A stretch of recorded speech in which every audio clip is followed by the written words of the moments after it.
As part of the Big Heads Media Podcast Network. Go to bigheadsmedia.com for more great podcasts. Welcome to Dig on America, where we speak truth to power. Every week, we give you the dig on how American history, policies, and media created the social and political issues we face today. DOA is independent media supported by listeners, but they'll tell you we're just fake news, deep state propaganda, funded by George Soros, the Clinton Foundation, BLM Marxists, and Waffle House. I can't think of anything because I have the window open somewhere and I'm losing my mind. Patreon? I can't find it. No. What is going on here?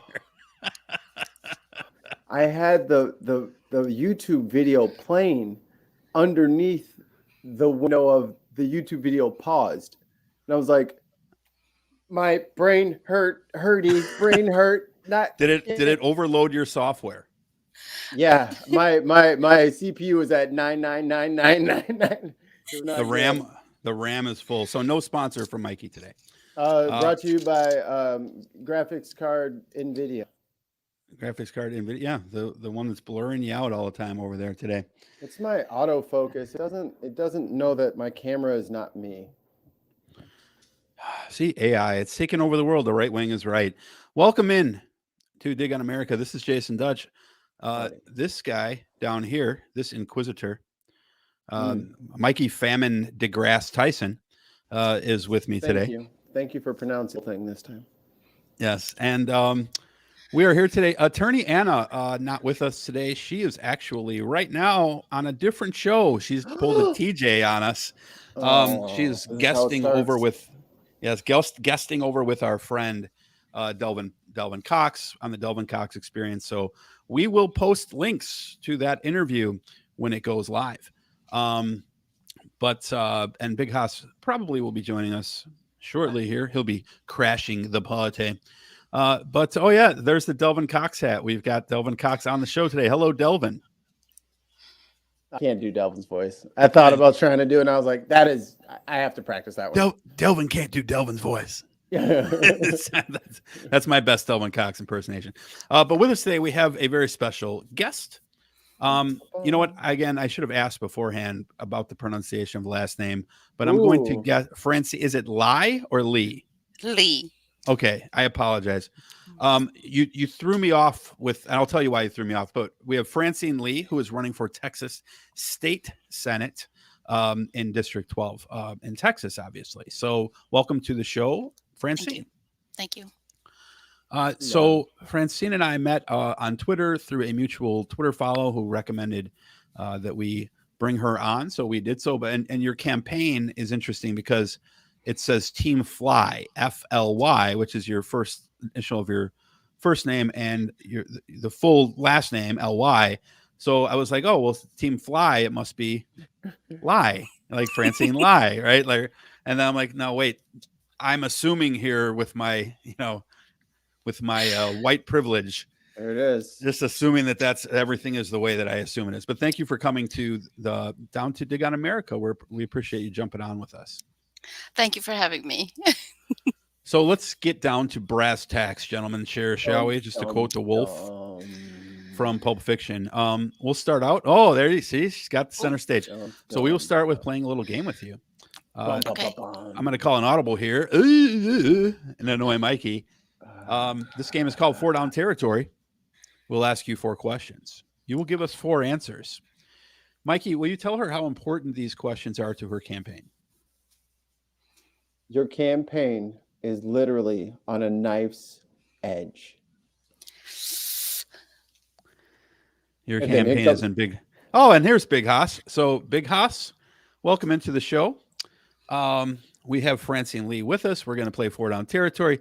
Big Haas, last to the show, last to ask the question while you turn your mic up. Mikey, you get the first question.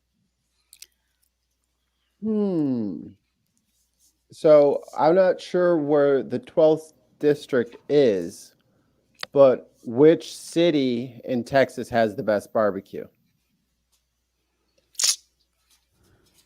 I want to say here in Coppell because we got Hard 8. Good What is answer. Hard 8? It's a barbecue smokehouse. Oh, okay. Is that a chain or is that like a standalone Yeah, it's a joint? chain. It's a chain. I Okay. believe it's a chain. I'll have to look up. So Hard 8, shouts out to Hard 8. Yeah, she stayed at home with it. She didn't say, Yep. well, in Houston they have, like, she didn't switch it up. She's like, nah, my It's people, right here. we got it. All right. Good answer. Good answer. Okay. When you were a kid, what was your favorite? And you and I are around the same age, so I'm going to say it's an 80s TV show. What was your favorite 80s television show? 80s. There's a lot. I like All in the Family or Stanford and Son. I like the Golden Girls. You said one. No, Sorry. hey, you know what? But this is the beauty of Democratic candidates. We ask for one, and you guys give us 3, right? So you've given us 3 times what we've asked you for. So thank you for your generosity.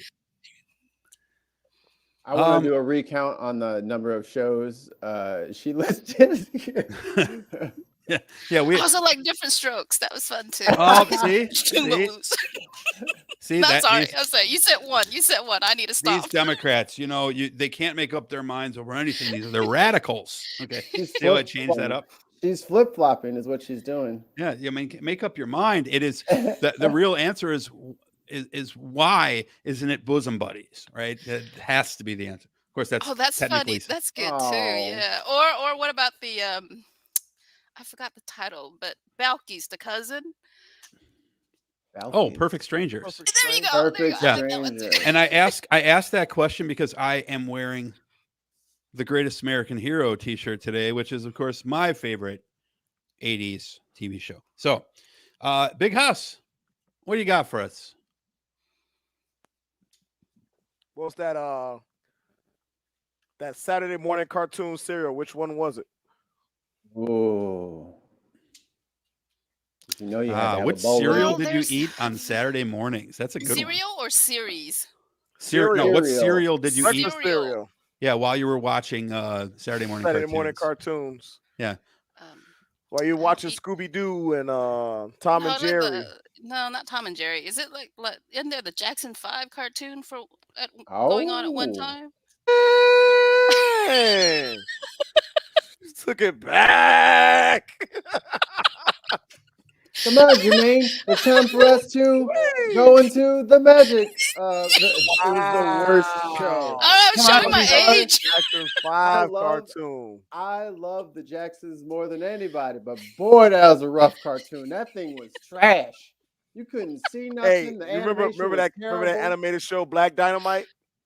Dynamite. When they spoofed that he's like, I'm an alien. Well, half. Oh God! I did not have cable at that time, so I did Oh, not dude, get you catch all have of Black to Dynamite. watch the animated Black Dynamite series from a few years ago. Hilarious. Frosted They had a Flakes character. is the Hey, answer, but worth the price of admission is there's a character named Cream Corn in the show. Cream corn. Cream Corn. Yes, and you gotta watch it. It's hilarious. I do be up late editing, so maybe that'll be. I'll throw that on the other screen and just let it rock.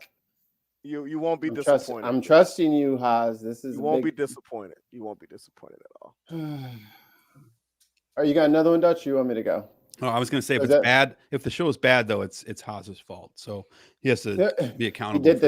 He did this to me. Yes. Why have you done this? So Frosted Flakes was the answer to Haas's question, I believe you said, correct? Frosted Flakes Frosted Flakes. With sugar, Mikey? Frosted Flakes with sugar on it. Yeah. Yeah. That's how you sweet enough. That's how you eat that. And you got a good inch of sugar milk. They got the sludge at the bottom. There are people. There are people right now there's this trend of people putting like International Delight or Nestle like the logos. sweetened coffee creamer coffee creamer, in with the milk or as the milk or something like that. I'm like, yeah, how much sugar do jam, you need? Neanderthals. That's just ridiculous. That's too Just far. if you're gonna do it, just get the sugar. Hyperactivity I everywhere. really want to get down there, get the brown sugar, and put it in the cereal on the Frosted Flakes. I've put that on Honey Bunches of Oats. Brown It's sugar actually on the frosted Brown flakes. sugar on the Frosted Flakes. Let's get deep into the ghetto-ness now. okay. Mikey, next question. Oh, Last question. We'll keep it kid themed. At the playground, what was your like jungle gym equipment of choice? The thing that goes round in circle, the The merry-go-round. nah, You, them you wasn't lot no about to just turn merry-go-round. yourself. No, the one that was like a tilt-a-whirl type of thing, but you spun it. You spun it. What did you call that? What's the name I of that don't know. thing? I thought I called it the merry-go-round. Nah, the merry-go-rounds have like horses and there's Yeah. music. That was like a broken arm machine, is what Hey, that was. That was the just a machine way to see whose leg you could break, or you can get the spin off the doggone thing and land up. Mikey, you got to look up what you got to, as All producer, you got to find out the name of that machine. So Yeah, you hop on and you like, oh, you better Yeah. hang on tight. we will leave today knowing what the name of that playground equipment was. But okay, so thank you, Francine, for that. We'll push along here because we've got limited time. So, Francine, Mhm. tell us about your district geographically, if you would. It's newly configured, so it covers all of Wise County, half of Denton County, west of 35, down to Denton County. Then it move a bit further west, and then come back around to Denton County. Denton covering Louisville, Carrollton, all the way to the edge of the county line, and then come down to Dallas. It dipped down all the way to University Park and then back up. So it covered much of Northwest Dallas and then all the way to the county line, crossing over, picking up Tarrant County, picking up Grapevine, Colleyville, Euless, Bedford, I got and it then up on go the back screen up to there. Denton County. Jesus Christ, it sounds like a Pokemon search. Yeah, that sounds heavily gerrymandered. Yes. So around here ish. Okay, let's see. It is, yeah. So Here's Fort Worth. Fort Worth, okay, so Wise County is White settlement. Was that a white settlement? Whoa! Hold You got on. a white. Hold on. Oh, you got a white Hold on, settlement hold on. up here? little bit, yes. Divert from show. Okay. So Mikey, for the audio listeners, Mikey started playing around with the map because obviously Francine is describing places in Texas. If we're not from Texas, we have no idea what she's talking about until she said Dallas, and then we figured out it must be. So Mikey pulled up the area on the map and just happened to hover over one of the Google pins, and it popped up a place called White Settlement, Texas. Hey, it's Yeah. White Settlement Road right next to it. Oh, White And Settlement. guess, connected to Lockheed Martin Street and their corporation. So I wonder- connection. I wonder who owns that. Coincidence? No, I'm not gonna do that to y'all.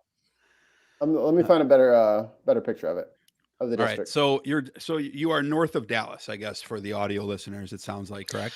Correct. We cover about 13% of Dallas County. So it has Coppell, Irving, Flower Mound. Farmers Branch, because Flower Mound's Denton County.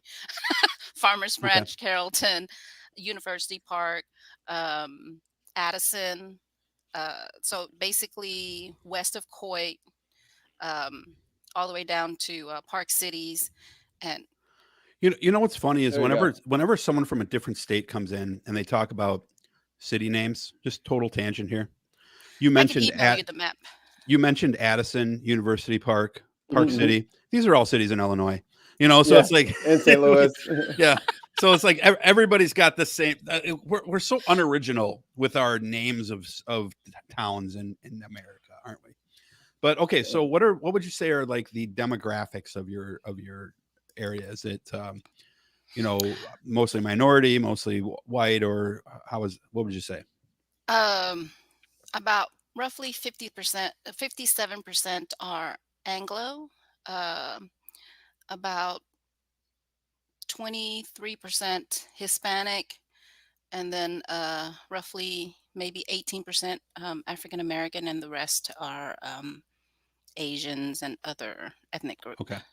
So someone might say right away, because Democrats and Republicans both have this weird thought that, you know, it's probably the white vote's probably split and all the minorities probably vote Democrat. Now, I don't know if that's true or not, but I do know this. Texas Hispanics are not necessarily Democrat. So would you say that actually Hispanics in general, I would say, are way more split than people kind of think that they are? Would you say that this is a Republican leaning district, a Democrat leaning district, or is it kind of purplish? It's a Republican leaning. Oh, you don't say. With only 57% white, it's Republican leaning. So there you go. Proving the point right there. So, you know, because the white vote's probably what, 80% Republican, 20% not. So, you know, it's but they need the minorities to juice those numbers up, right? It can't just be all the white people voting for one party. Correct. So what's your plan, Francine? Like, what is the issue down there that is going to get you elected? I don't know. The issue that are important to Texans might not get me elected. Gun. Oh, yeah, guns and cows. We forgot. Exactly, might not get me elected. I need us to talk about something far more dangerous. I found it. You found. Oh, yeah, there it is. That right there. You better hang on tight. So what is that playground What equipment is it called? called? So I found two names for it. One is the merry-go-round. Yeah. The other one is the whirly spin, which I know damn well ain't none of me and my friends ever called that mug no whirly spin. Yeah, the merry-go-round. Merry-go-round it is. And yes, I don't know how many of my poor little friends who hadn't I hit think that's puberty right yet though. went flying off the damn handlebars on this joint. I think that's right though, because if you think about it, that's probably the merry-go-round, and there was nothing merry about it, by the way. No. And It then was you the had Terry go round. the Ferris wheel goes, Vertical. is vertical, and the carousel is the one with the horses and the tigers and stuff like that. So that just popped into my head. So there's your pop culture reference for the day.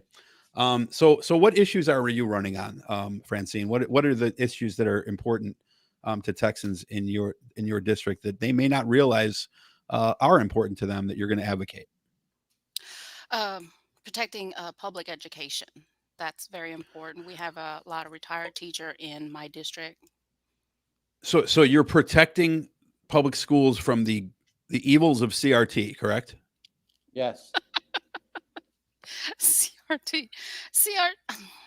I'm not even going to talk about CRT. It doesn't even come into play. I mean, these are like postgraduate theories. Anyway. Oh, you're not giving your children postgraduate theories down there in Texas, huh? We don't do the not in grade school. Oh, see, you just got no doubt left behind. You give Tucker Carlson says that you're teaching the preschoolers about homosexuality and Lebanesism and stuff. So what is it that you? So and obviously we're joking with you. I knew Keanu Reeves was dangerous. So we're obviously joking with you here, but when you ask a kindergartner to draw a picture of your family makeup, right? I mean, my kids did it too. You got mom, dad, brother, and sister. Well, when you ask a kindergarten, I mean, they just drew. It could be mom and mom, dad and dad, mom and dad. You know, I mean, that's not. It's not different to them. Yeah. Anyway. Also, I want to throw in real quick. We can buy a merry-go-round right now, cash. $8,500. I'm in. Whoa. Patreon, folks, get that money over to Patreon immediately. No, please don't. They're just gonna tie me up to it and spin it. Haas is very strong. I'll tell you what. If it's $8,500, if you guys can get the Patreon to $10,000 by tomorrow, we will give one lucky patron We will buy the merry-go-round and give it to that patron. Okay, so such a waste. That is such. Why don't we put it in a school of choice or something? You're like, nope, we're gonna put it in your driveway. yeah, and Francine will autograph it. So you will autograph it. We'll put it right in your front yard. all right, so no, please don't. so we'll course correct the ship here. So obviously we're joking around with you about, because obviously Republicans will always tell you you have to protect the schools from, the socialist agenda, CRT, etc. When you mention protecting public education, what is it specifically that you are? What is the message behind that statement? So let me give you a little background about me. I'm a refugee. Okay. I came to America in 79 with no English. Okay. I don't speak, write, read, none of that. Neither does my family, my parents. So we're first generation American. Mm-hmm. The public school, I was educated through the public school system. Now, I learned to read, write, and speak. Granted, I was almost 10 when I learned my ABCs, but still. And I I have a profound appreciation for public education, and we pay taxes, your tax dollar, my tax dollar, to educate our children, and we need a they're our future, like our kids, and for those who are well off, who would like to put their kids in private institution, great, that's fine, but for those who aren't, public education is it, and it's the law. Yeah. It's the law. It's written. It's mandated. Every child must be educated, or else you get truancy. Parents get thrown in jail for not sending their kid to school. Um, so our tax dollars should fund public education. There's a lot of accountability because it's public funding. So there's a lot of regulation. Um, because of that, I just felt like public money should be for public purposes. Private funding should be for private purposes. Nowadays, I think the governor is wanting to use vouchers, which is Yeah. sort of like, okay, you can send your kid to private school with public funding, and that's not right. Um, they keep cut funding to public education where it's difficult to where you don't pay teacher properly. Their Mhm. teachers are leaving left and right. We're bleeding teachers. um, Retirees, their funding, their cost of living haven't been adjusted for who knows how long. um, we we made a promise to them that if they spend their career teaching our kids, when they retire, we'll take care of them, and that Right. promise has been broken. We need to fix all that. Yeah, because especially in Texas, because don't certain people from a certain party want to arm the teachers with also their own AK-47 so they can flip over the desk and be John Wick on the weekend along with teaching their curriculum? You can't have that. Teachers need to be teaching, educate. They can't be cops. They can't Yeah. be law enforcement. Teach them about them bullets. Have you had that serious conversation with anyone in your district, like where they've been advocating for that, for the arming of the um, teachers? no, I've spoken with a couple of teachers. They're like, no, please do not arm Oh no, teachers. teachers are too sensible. I'm talking about parents. Parents. I've spoken with I've spoken with an elderly lady up in rural Denton, and she agrees with me that there has to be some sort of gun control. Um, you know, we agree that we're not going to confiscate. We're not going to take everybody's guns away, like for hunting and what have you. But there are certain restrictions. Like those semi-automatic. It has no business in civilians' hands. We agree on that. Um, there got to be some sort of waiting period. We also agree on that.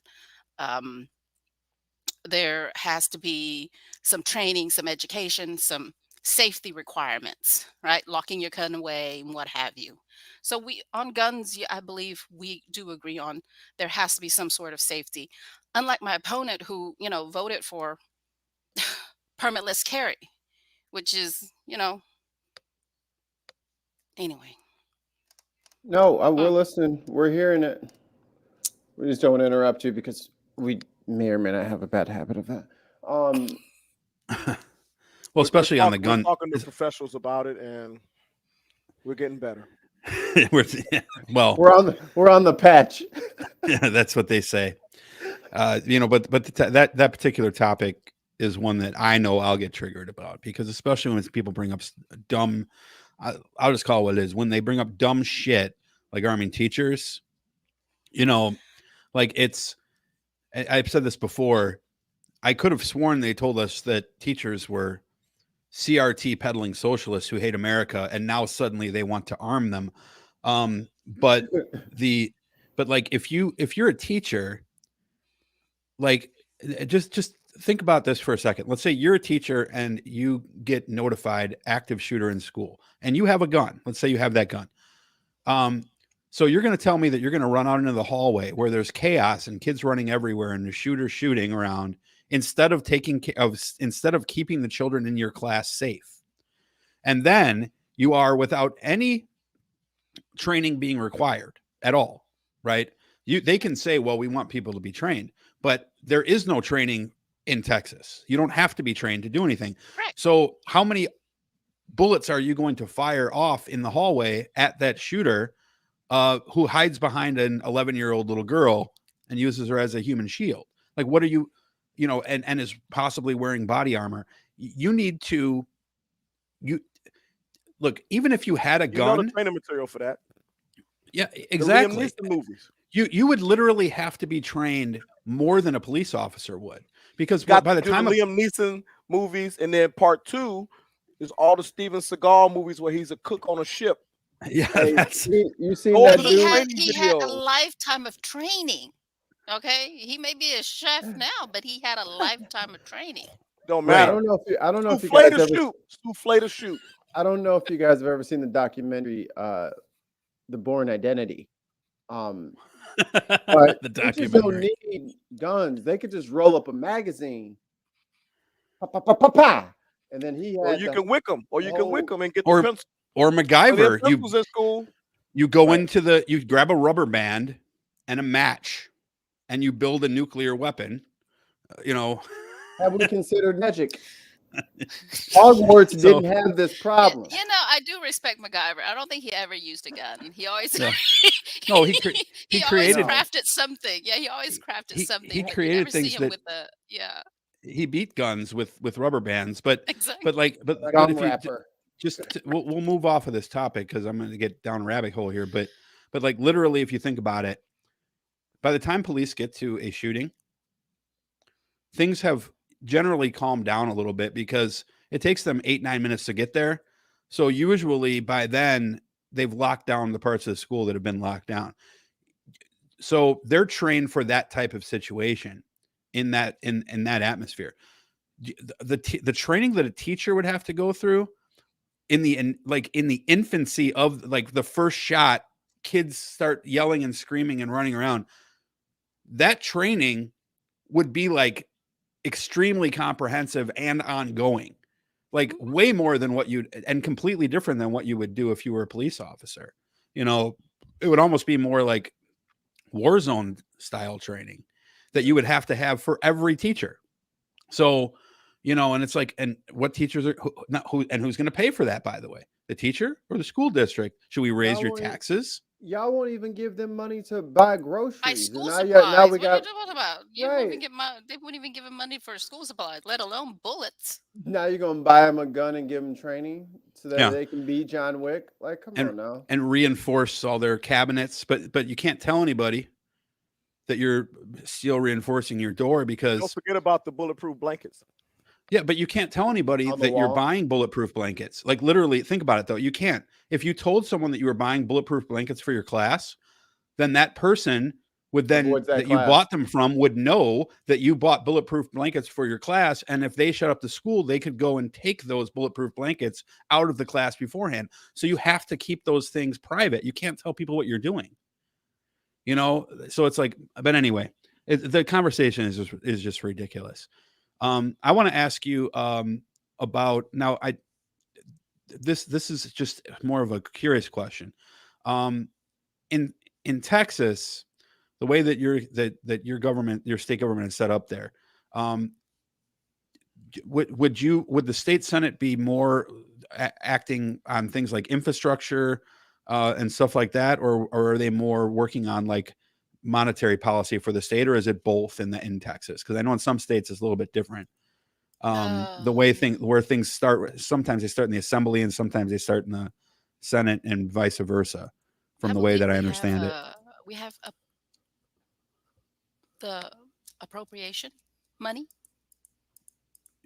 Okay, for both.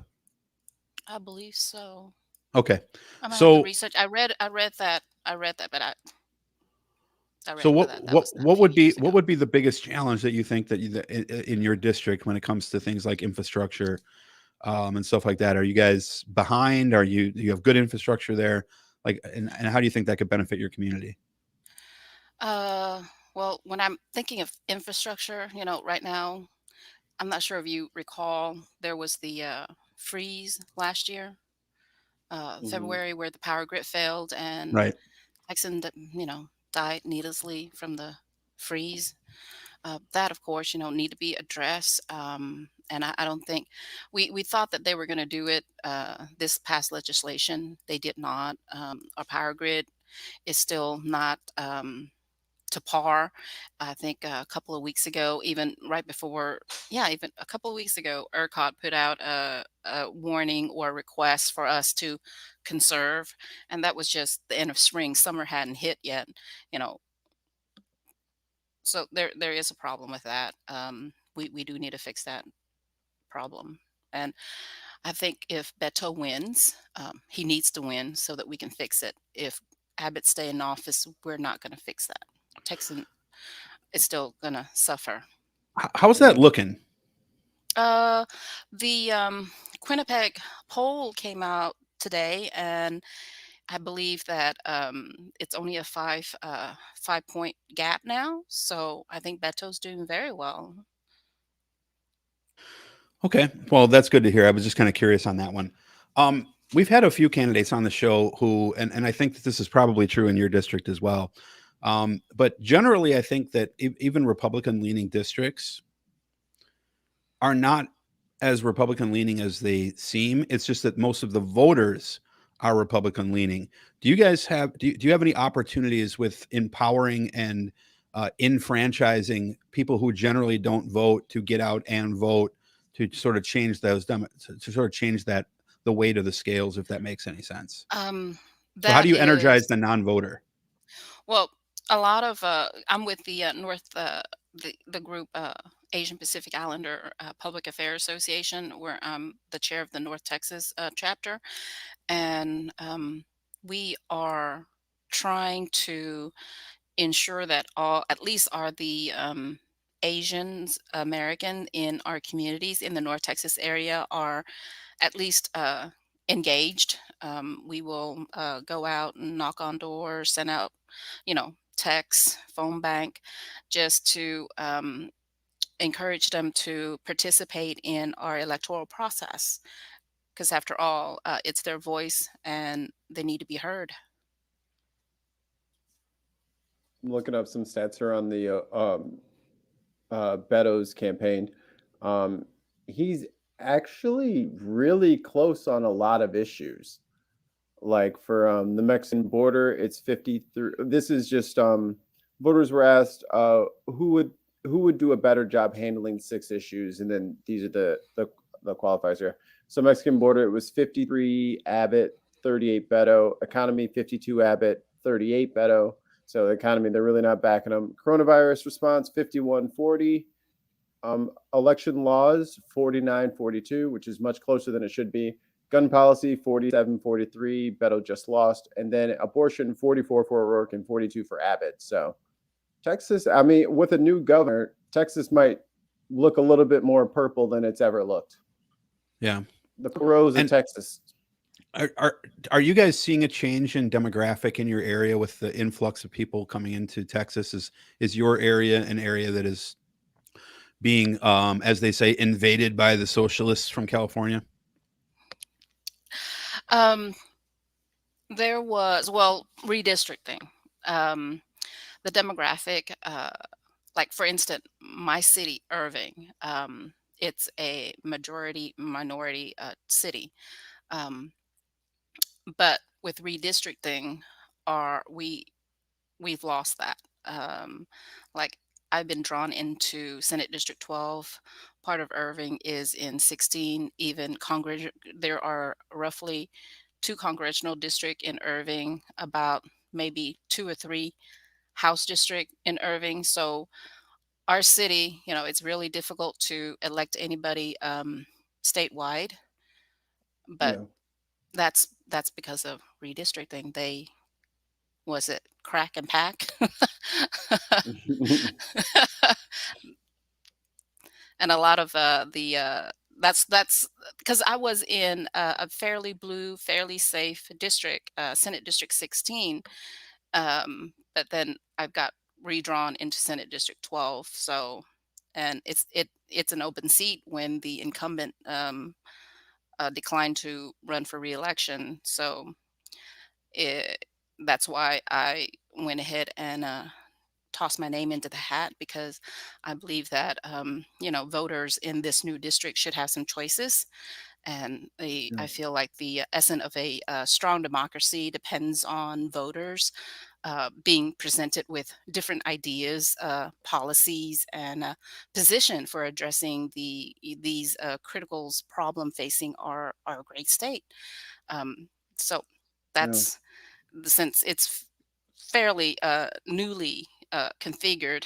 I feel like Senate District 12 voters should have the opportunity to consider candidates that bring a um, commitment to the types of representation that respect and listens to all the diverse voices and idea that make up this new Senate district.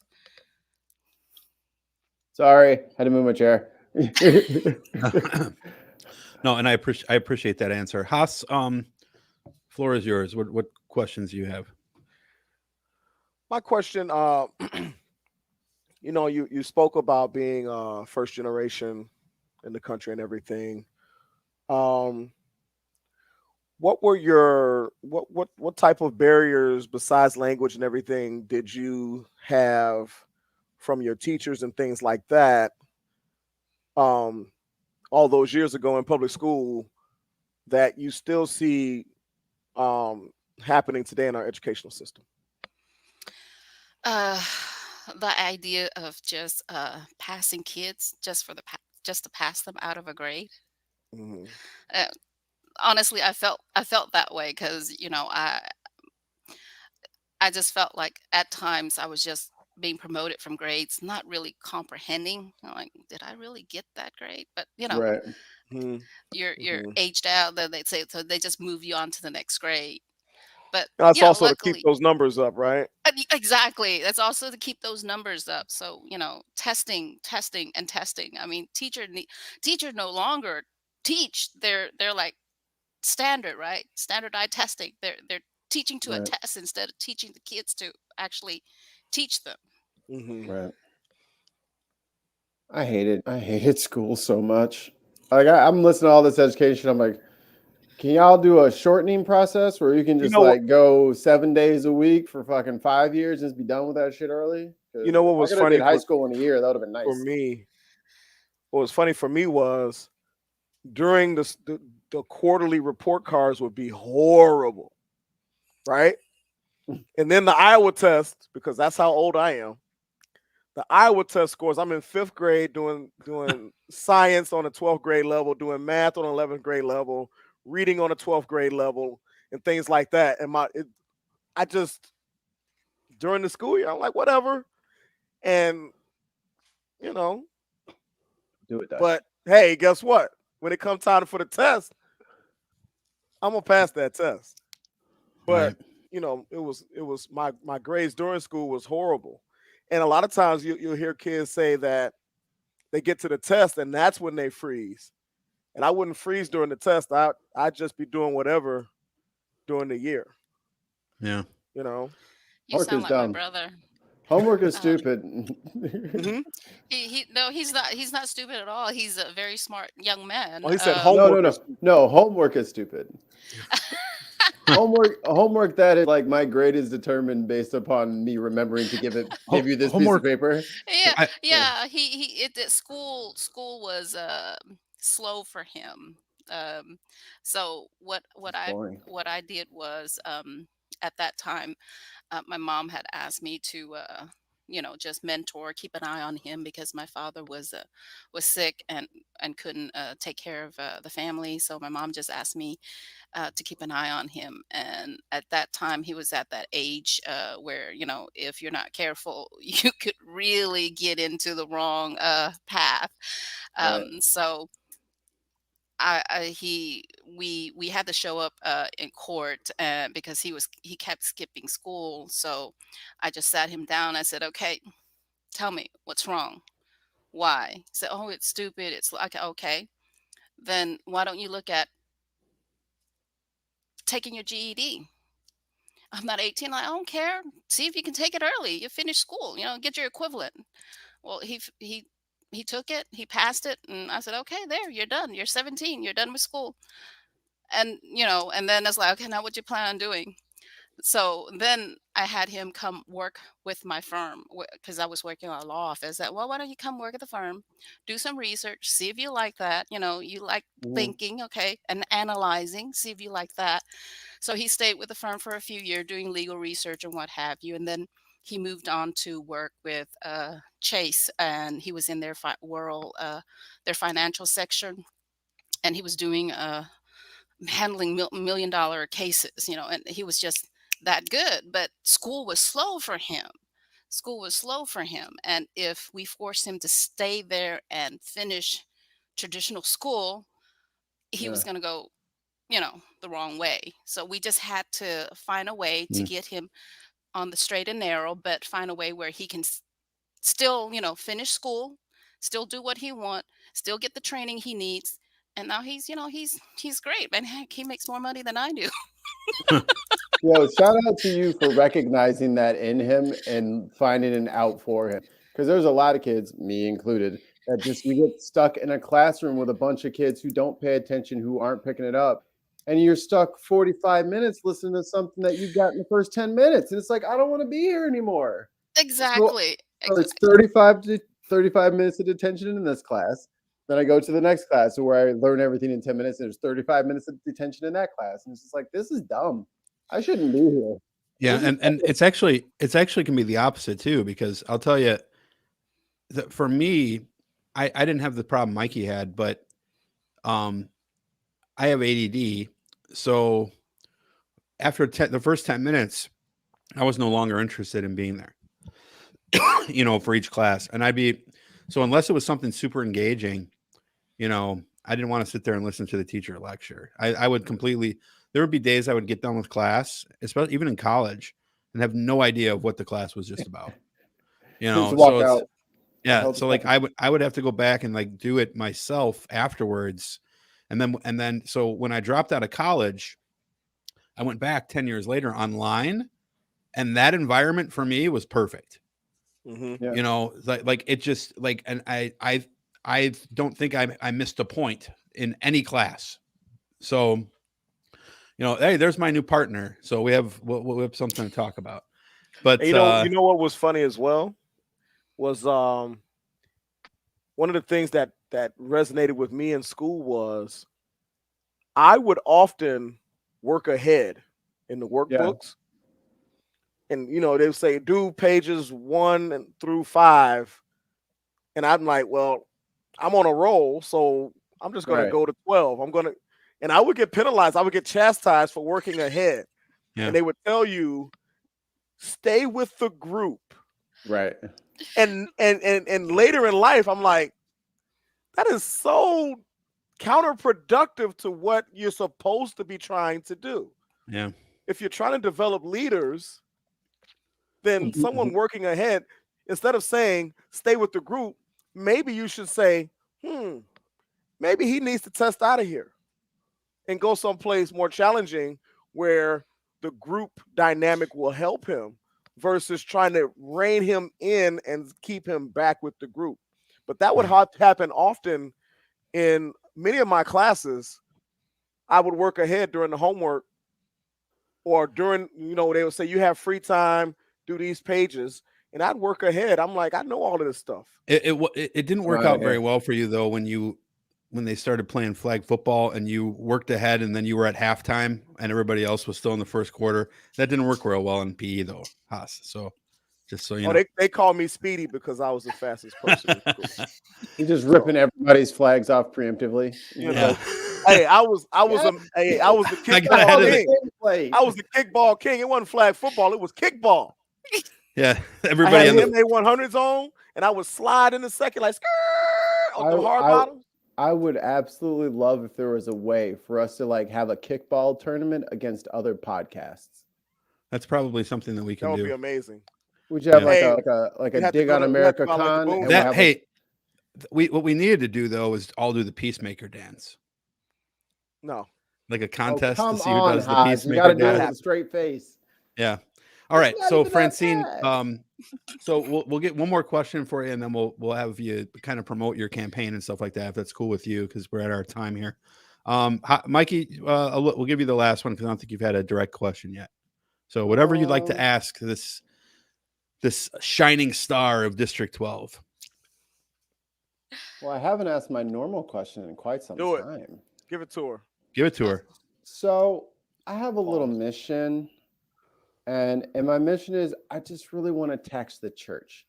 Will you help me tax the church?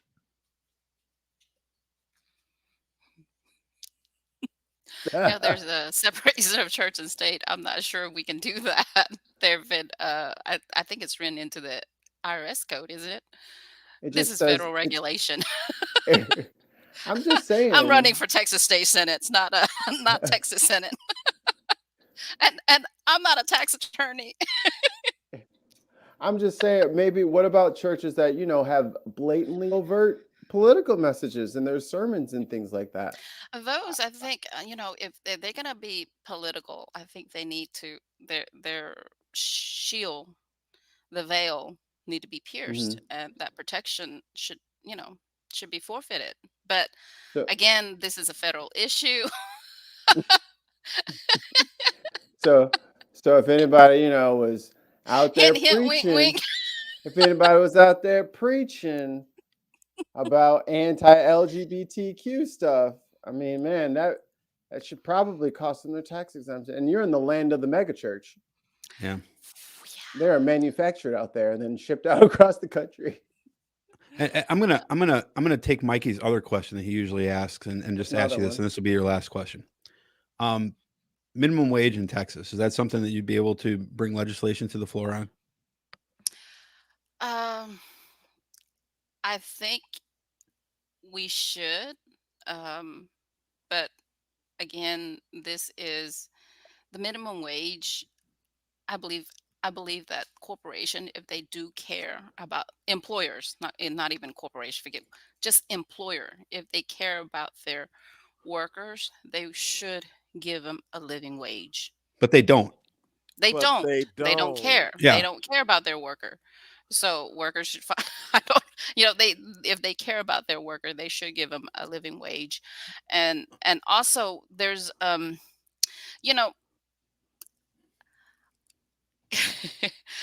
spoke with a lady out in Wise County a couple of weeks ago, and she was very concerned because she was having her roof done, and all the guys that are out there are probably undocumented. And she was like, oh my gosh, we got to do something. What happened if these people fell off the roof, working in 100-degree heat, and what, they get sick or they fall down, they get injured, they get transported to the local hospital, they get patched up, taxpayer paying for this, but the employer is reaping the benefits, and yet all of us are having to pay for it. So something has to be done, but well here's something you can chew on. How about you, when you get into office, you bring legislation to the floor that puts criminal penalties on hiring undocumented immigrants, we stop vilifying the immigrant who's only coming here to try to work, and the business owner who is probably anti-immigrant in his political views, but yet hiring them because, oh, well, it's okay for me. 90% of the time, it seems to me that it is the very people who are anti-immigrant who are hiring immigrants, and literally these companies are stealing from everyone else because they are paying the person, but they are not paying the insurance. They are not paying the taxes. They are not paying the training fees. They are not held to any accountability with unemployment insurance once they let that person go. They are literally stealing from us. And for that theft, you could bring legislation to the floor to impose a criminal penalty upon anyone who hires illegal immigrants. Leave the immigrants out of it. Let them be. It's the employer, the one that hires these undocumented workers. And you're right, stealing from the rest of us. Yep. There are the federal minimum wage is $7.25, and that's the same for Texas. There's a bunch of states that are right. They've maintained the federal minimum. There are a few states that it's below the federal minimum. Yeah. So Wyoming, the minimum wage in Wyoming is $5.15. Yeah. And by the way, same thing with Georgia. Quick note on that. They're not going to support you in that legislation. That legislation is not going to pass. And you want to know why? But what it is you're calling their bluff, because their bluff is that the immigrant coming here is bad and they're stealing jobs. So if they're really stealing jobs and you're so willing as a true red-blooded American to want to kick all these people out of the country, then you should on that same hand be willing to say, hey, if somebody is empowering them being here or allowing them to be here or giving them a reason to be here, then I should penalize that person. But they won't do that to that person because it's a cultural fear thing and it's racism. And that's the reason why they actually don't want their immigrants there. They'll never go after the actual business owner. So they're never going to pass that legislation, but you bring that legislation up to call a spade and out these monsters for what they are. That's my opinion, at least. So does anyone want to guess the states that don't have a minimum wage? I bet you can get them. No. California's $13. Oh, that's high. It just went up. Yeah, the 13 recently. It was 12. Mississippi. I think it was Mississippi is correct. Indiana. Really?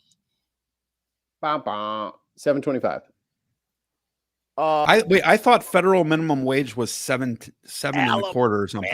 Somebody's at $5.15. Georgia and Wyoming are at $5.15. It's below the federal minimum. How is Alabama? This is America, Dutch. A lot of shit doesn't make sense. I had no idea that you could do that with. Okay, well, I'm gonna have to look into that. Let's go West Virginia. Hey, you $7.25. No, $8.75 in West Virginia. Alabama. Hey, Joe Manchin. Alabama there is no minimum wage. Oh, so Mississippi and Alabama has no minimum wage. There's three remaining states. Montana. Nope, $8.75. North Dakota, South Dakota, North Carolina, South Carolina. Okay, Arkansas, cheater. Hey. Please gonna read a list of states, weirdo. Arkansas. You're supposed to think about your damn I'm throwing all the darts. That's Wisconsin. If you stay in the South, you pretty much get it. Bob Barker would punch you if you just walked up here and just started listing off 10 prices. That's not how you can't do that. Arkansas, though. South Carolina. Arkansas, no. South Carolina has none. Arkansas. What about Wisconsin? No, Wisconsin's got one. Oh, that's right. They got a Democratic governor. No, wait. That's Michigan. No, they do. They have a Democratic governor. Okay, yeah. Remember they rewrote all the laws to take away his power right before he took office? Oh, yeah. Yeah. That was Wisconsin for you.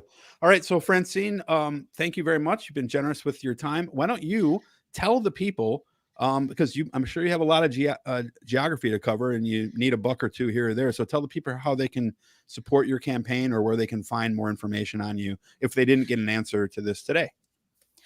Yes, to learn more about my campaign for Texas Senate District 12, please visit my webpage at teamflyforsenate.com. I believe that I am the better choice. I am not a career politician. I have no connection to any special interests. If elected, the residents of the district will be my sole interest and will be the one that I will be working for during the term of office. And they will always be heard and be respected. So, Thank you. so in short, you're not taking any money from big oil. Correct. So you will be beholden to your constituents, not to Correct. Chevron or Exxon. Correct. I'm for that. Thank you. Yeah, my donors are like $5, $10, $15, $100. Yeah. All righty. Well, thank you very much. And where can people find you on Twitter and Facebook and stuff? Can you, and your website? Yes, my website is teamflyforsenate.com, and my Twitter is, let me pull that up right now because it's I got you. at It's okay. teamfly_Senate. It is in the chat. Yeah. All right. So follow her on Twitter, buddy. Francine, Yeah. thank you very much for stopping by. We appreciate it. Thank you for Good your luck. time. Thank Good you. luck.